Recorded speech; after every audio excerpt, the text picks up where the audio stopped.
almojarifazgo, alcabala, rentas estancadas, subsidios eclesiásticos. Hay una serie de impuestos directos e indirectos que se cobraron en el territorio que hoy es Colombia, a este lado del Atlántico, cuando éramos parte del Imperio Español. Ese es el tema que vamos a hablar en esta entrega de En los tiempos del ruido. Germán Mejía Pavoni, bienvenido. José Vicente, un gusto como siempre. Germán, en Venezuela todavía dicen alcabala a lo que nosotros le decimos peaje. Sí. Y eso es una palabra que viene de la época del Imperio Español. ¿Qué era la alcabala en esa época? Es lo que hoy llamamos el IVA. Básicamente es un impuesto a los productos cuando entra a la ciudad, o en fin, es básicamente eso. O sea, estrictamente no es el IVA, pero es un impuesto a la transacción comercial. A la transacción comercial, producto por producto. Sí, era generalmente, sí, claro, es un impuesto del 2% a toda transacción en bienes muebles, inmuebles y semovientes. O sea, es el IVA realmente. Sí, y era el 2%. Sí, con la famosa revolución de los comuneros, uno de los argumentos de los que se rebelaron contra la administración española, y ojo que es contra la administración, no contra el rey, porque uno no se rebela contra el rey. Y en la península también se rebelaron. Porque al subir las cabalas la subieron al 4 o al 6.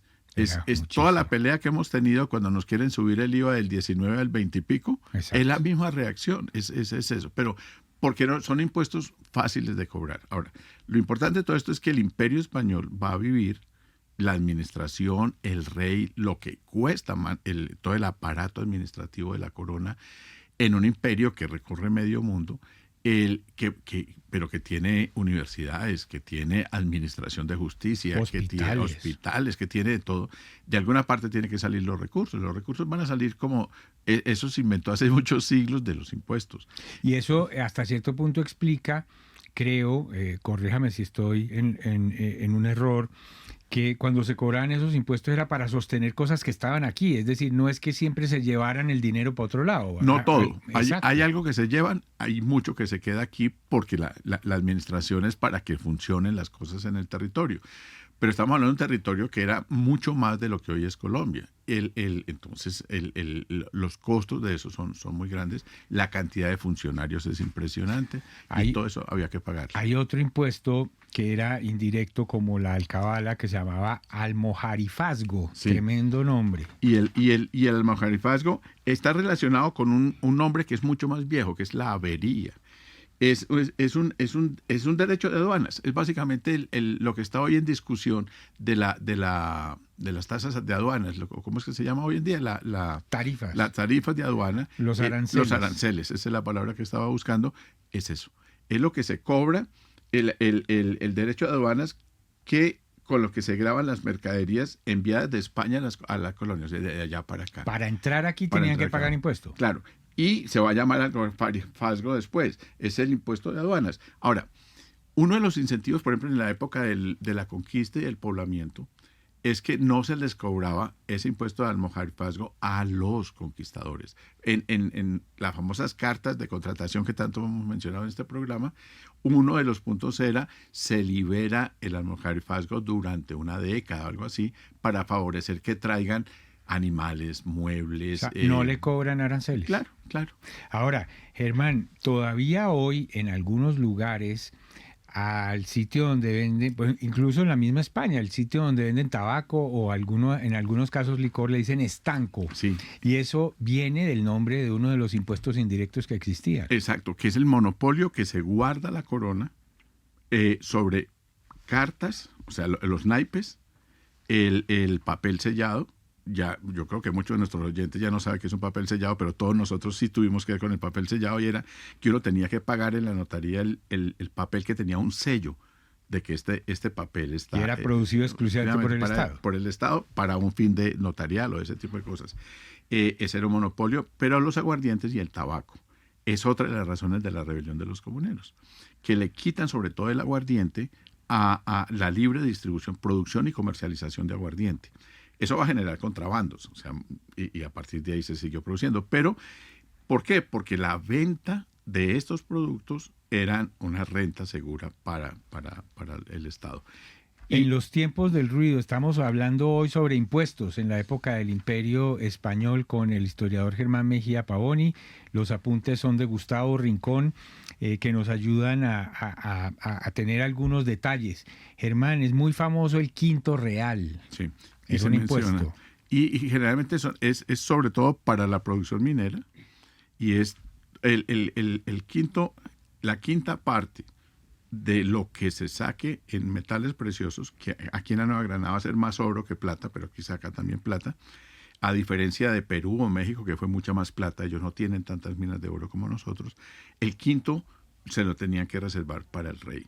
O sea, el 20%. El 20%, pero desde la época de la conquista también, en lo que se llamó los rescates, todo lo que reunía los conquistadores en las entradas que hacían sobre las comunidades indígenas, en fin, que se apropiaban de ese oro o de esas piedras preciosas, en principio el quinto. La quinta parte era para el rey. Ahora, claro, uno dirá, un mal pensado, pero ¿y cómo hacía el rey para saber? No, el rey mandaba con cada expedición un notario que iba anotando lo que era del rey.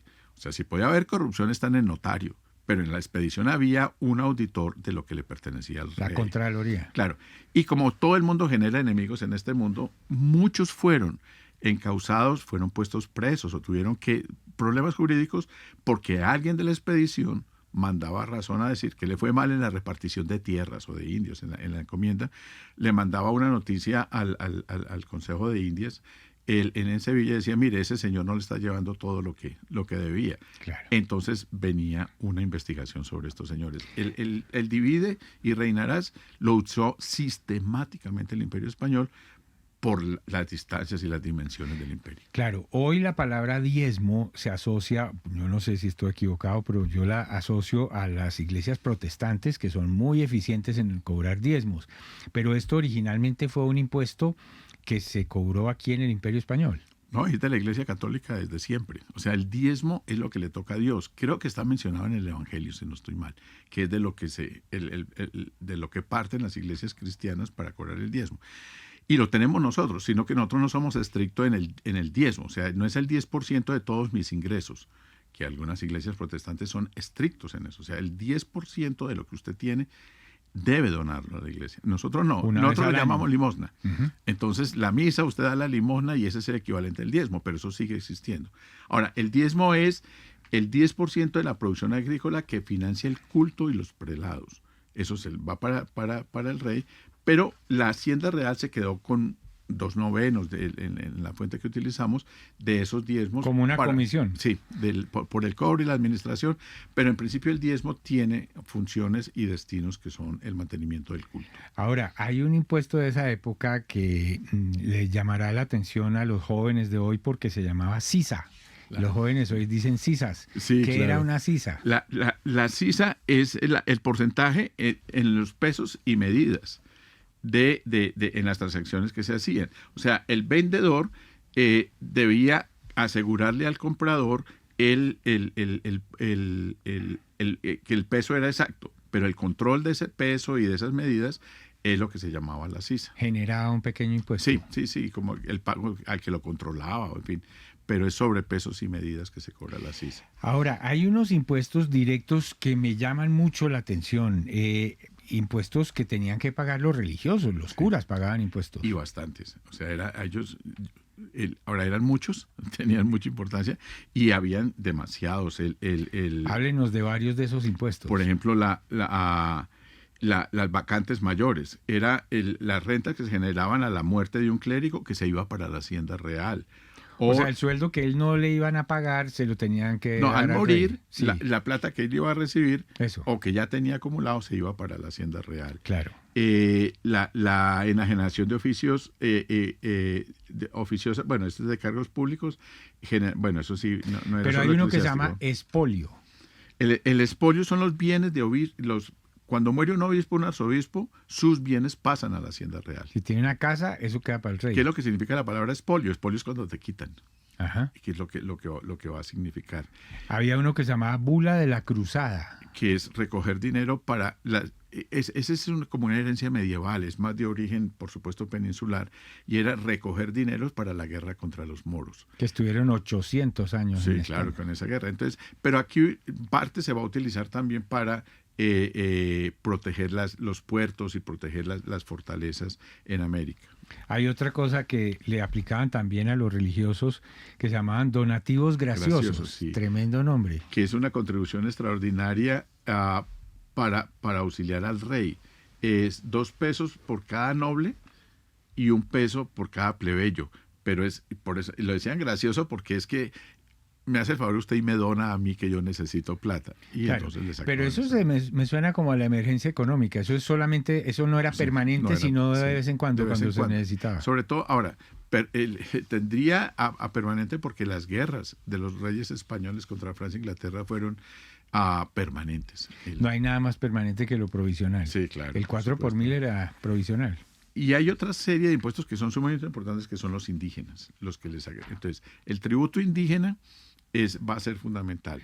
Los indígenas están protegidos, y hablábamos algunas aquí de los resguardos, pero la contraprestación de la protección al indígena era la contribución de los indígenas a su encomendero y al rey. Es lo que se va a llamar, tiene un nombre genérico, que es la mita, que es el tributo indígena que se le paga al encomendero o al administrador. Y tengo la sensación que no era en dinero, sino en especie. En especie. Ellos podían, en algunas labores, transar por metálico trabajos que eran muy pesados. Hubo inicialmente un tributo indígena que fue muy, muy dañoso para ellos, que fue el de remar en los ríos. Eso tenía un nombre que se me va. Los bogas. ¿No? Sí, pero generalmente un indígena que tuviera que llevar un bote, un champán o alguno de estos botes. Contracorriente llegaba muerto. O sea, además estamos al nivel del mar o del río Magdalena, que lo máximo de altura son 500 metros. En fin, imagínese uno arrastrando un bote contracorriente en el río Magdalena a mediodía. O sea, ¿cuántas horas dura esa persona? Entonces, esa fue prohibida, de hecho. Pero algunas personas, algunos indígenas, transaban en dinero. Pero generalmente las mitas, era la mita urbana, que era la contribución a obras en la ciudad. Se pagaba con el cabildo, el cabildo de la ciudad, venían para hacer o los edificios públicos o arreglar caminos. Lo pagaban con trabajo. Con trabajo. ¿Y en las zonas rurales con productos, o no? No, generalmente lo que pasa es que hay varios. Está el obraje. El obraje era trabajar en textiles. Estaba la mita urbana, la mita minera, que fue también muy gravosa, que era ir a trabajar en las minas como pago de tributo.